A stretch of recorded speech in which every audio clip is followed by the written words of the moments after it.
the same floor, but they don't like to be with each other. CHFA thinks they're, you know, quasi-public, quasi-private, I should say. They don't want to be, you know, with DOH. But anyways. You mean that thing about we're from the government, we're here to help you, you mean that's not true? That's not CHFA. They're not the government. They don't say that, They're not. I think they say quasi-public, but yeah, Yeah. they are. I think the word quasi-private, but. They're an entity that's run privately, but the state can Yeah. raid their coffers at any point. Right. Issue bonds, that's how they fund their objectives. So, you've gotten financial assistance agreements. We all know the agreements, we know the amounts of agreements. It's whether or not they are grants or loans.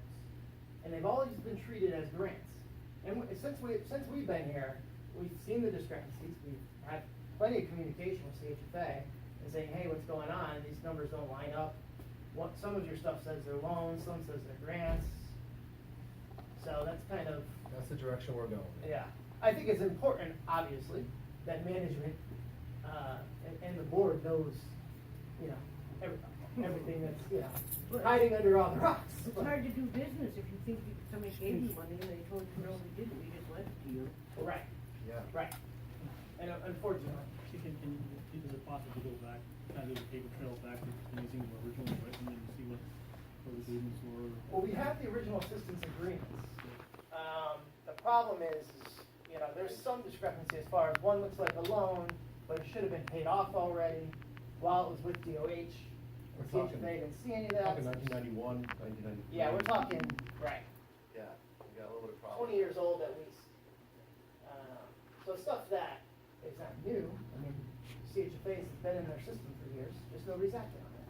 And now all of a sudden, something comes up and, you know, it's the current board's fault. I think important, and I think Felicia can, the person that was handling our file at DOH, CHFA, retired, and when the new person came in and opened the file, it's when it all. Yes. And the it all Wetland company came- was working with them, Right. Jason was working with them. Yes. All of a sudden it came out that there was all this money owed, and.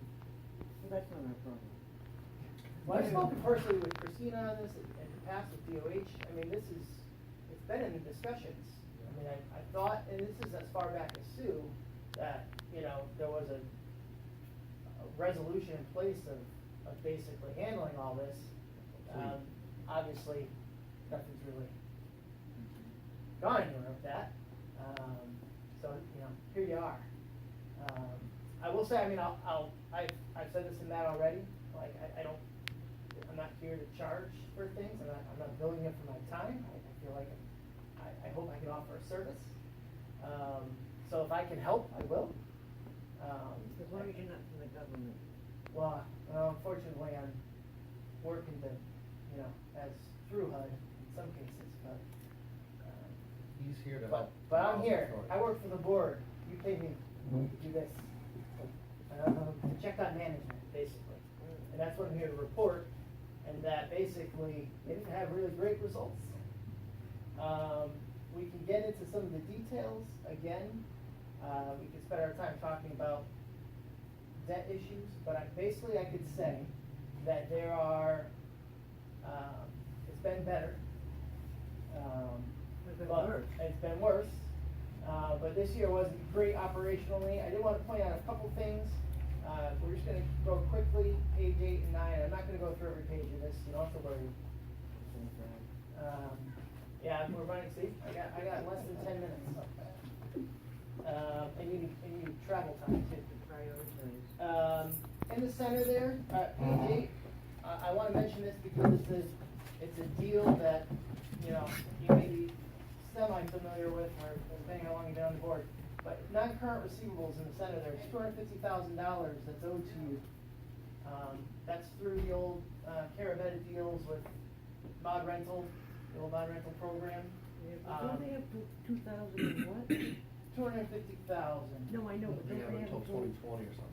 2026 or 28 something? or. I forget the exact date. Yeah. Right. But you want to monitor them. You want to monitor that the audits don't show that there's surplus cash that's available to you.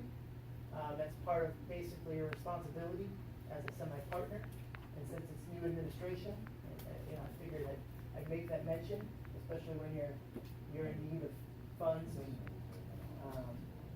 Basically, prior management didn't realize that they're required by law, by the tax rate program, to pay that money to you. So you'll get it at worst case at 2028, hopefully before that. But, you know, you should see that at some point. The other part, in the center there, that 328,000 accounts payable other governments. A lot of that's the DOH money we just talked about, the ineligibly spent, RAP funds, or resident assistance funds from the state program for years. It's been sitting there. But I did wanna point out, so there's about $250,000 of that, which we agree for the most part with what the state's saying. It's on your books. We match. That's part of the 1.4 number, or whatever number you wanna use. So that part's there. But also, if you're getting behind on your pilot agreement on the state program, you're now 2 years behind, at least as of December 31st, 2017. And considering they already have pilot debt on the state program, I wanted to at least raise the concern that you don't get too far behind there. Because what happened in years past is you got $500,000 behind, and that's why you need this note that you are also in compliance with now. But so I'm going to get off page 8. We're going to go to page 9. So we talked about where you are since inception. So you've overspent by $300,000, you know, since the beginning of time. On page 9, what did you do this year? And we'll look to see more bracketed numbers, so not a good thing. In the center there, we always like to start at operating income or loss in the center of the page there. The $389,000 loss for the year.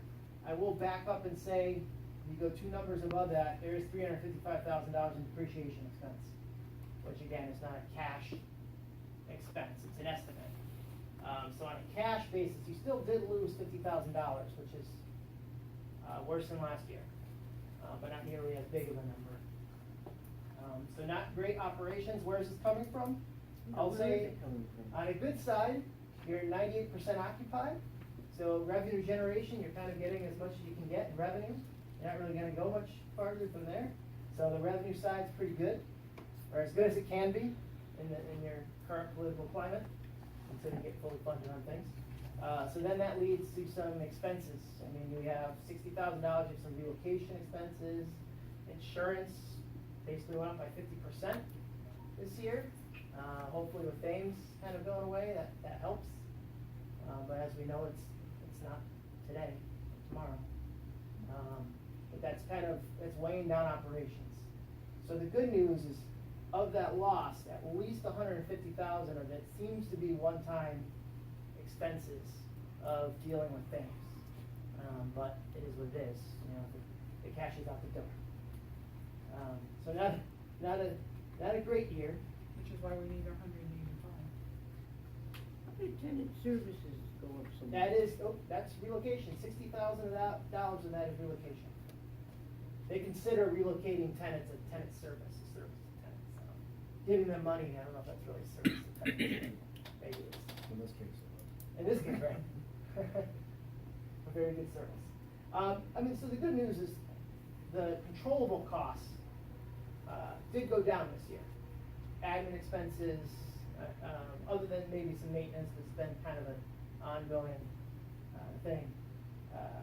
It's the uncontrollable costs, insurance premiums with all the claims on your record, things like that are kind of catching up Kind to of you. claims, you mean like, Both workers' comp, okay. I'd say primarily workers' comp. Yeah. It's, you know, eventually your history catches up with you. Unfortunately. So, I'm actually now fast forwarding to the back, because I'm pretty much done as an entity. So it wasn't probably the highlight year.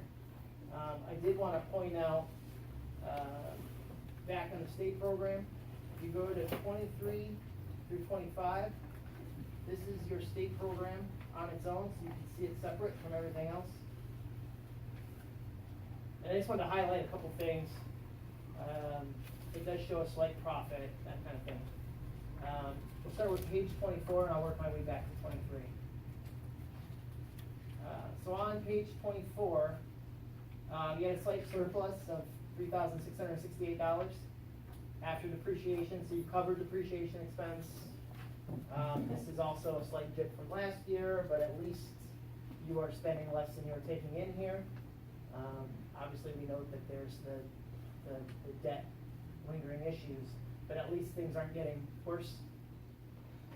So I guess, you know, at least we can hang our hats on that. If we go back to page 23, a couple of things I just want to point out, again, because there's a lot of numbers. Vacancy loss is really low in the center of that page. It's only 2% of revenue, so again, it's showing that you're keeping units occupied. And I also wanted to note the third number down, 331,000, that's how much you're getting in assistance from the state. So again, Which is going away. Which- There's no more assistance, right, okay? The current residents that are here, they're receiving assistance, you will continue to receive assistance. If any new residents coming in do not get assistance. That's State properties. another huge factor facing this housing authority. right. So it's a one-time protection of current residents with the This is in ultimate. the state. Yeah. That's why I want to point out the big looming 331,000, that basically the new residents are gonna have to pick up that difference.